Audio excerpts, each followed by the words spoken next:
am so excited to have this chat because it's just going to be wild. It's going to get freaky. It's going to probably get a little bit loud. Today's subject is ethical non-monogamy. And I'm talking to Jess. She's 29 from the East Midlands. How are you, Jess? All right? I'm all right, mate. How are you? I'm good, man. I'm vibing. Good. So initially, for anyone out there who doesn't know, what is ethical non-monogamy? So it's a really difficult thing to sum up in a really succinct sentence, so I won't. But most people think, like when I talk about it, a lot of the misconception is that ethical non-monogamy means polyamory, and that's not necessarily the case. Ethical non-monogamy is like a big, beautiful umbrella that sort of involves loads of different types and styles of relationship structures, and basically means anything other than just the very traditional monogamous, one woman, Completely. one other person, forever, that kind of thing. Yeah.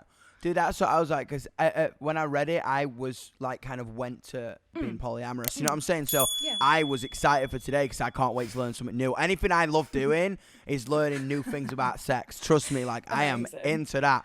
When did you first kind of go, like, do you know what? Non-monogamy is the thing for me. You know what I'm saying? When was that epiphany? Do you know what? I think I was really young, and Really? I don't know if that's like just a me thing or like people that want to sort of are a bit adventurous or that kind of stuff. But like, my mum always used to say to me, you know, if you're in love with someone, that's amazing. But if you fall in love with someone else, you have to stop being in love with that first person before you can move on.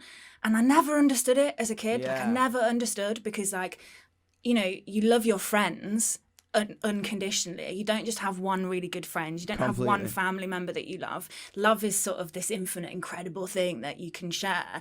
And if you're anything like me, the love that I give out is like intoxicating. Like, I'm such a lover. Like, I love loving people. I love being loved. And I mean, it just same. doesn't. Yeah, and it just doesn't. I literally did my whole being is Yeah. centered around Yeah. love. You know what I'm saying? Absolutely. Legitimately. Absolutely. And I think, especially for people with neurodiversities, like I'm ADHD and I've got dyspraxia, it's a thing that is very common for us to just completely offload our emotions and love endlessly. And it's amazing, and it's so much fun being in a relationship with somebody like that and receiving that back as well.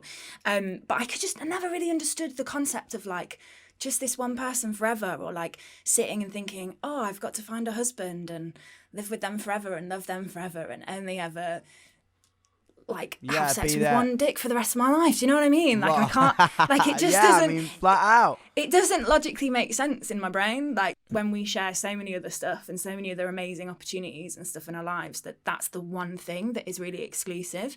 So it was from quite a young age, really. But I mean, don't get me wrong, like, I didn't practice it from a very young age. Like, I've been in multiple long-term monogamous relationships, but I've just always really struggled, basically. That moment when you create the differentiation as well between like love and sex. You know what I'm saying? Like, there's such a difference between like emotional attachment and then sex. You know what I'm saying? That blew my mind when I kind of figured that out. You know what I'm saying? Because sex is like a thing that I think when you kind of jump into it, it's like incredible. Sex is something that I love, but it doesn't mean I need to kind of commit forever. And that blew me away, because I was from a very traditional background. It was like, okay, you fall in love and you have sex. Sex is a byproduct of a relationship and whatever. Exactly. And then I moved out of the city, and I was like, whoa, I love sex. I'm going to try sex from all angles.